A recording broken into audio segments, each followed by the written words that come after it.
अस्सलामुअलैकुम रहमतुल्लाहि व बरकातुहू। हम अपनी जान के दुश्मन को अपनी जान कहते हैं।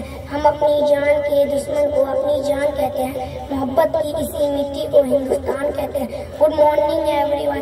First of all thank you very much. My name is MD Imran. Today is 26 January.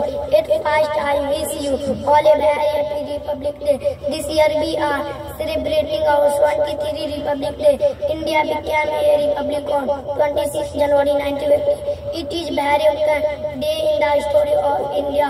On this day in 1950, the Constitution of our country was formally adopted.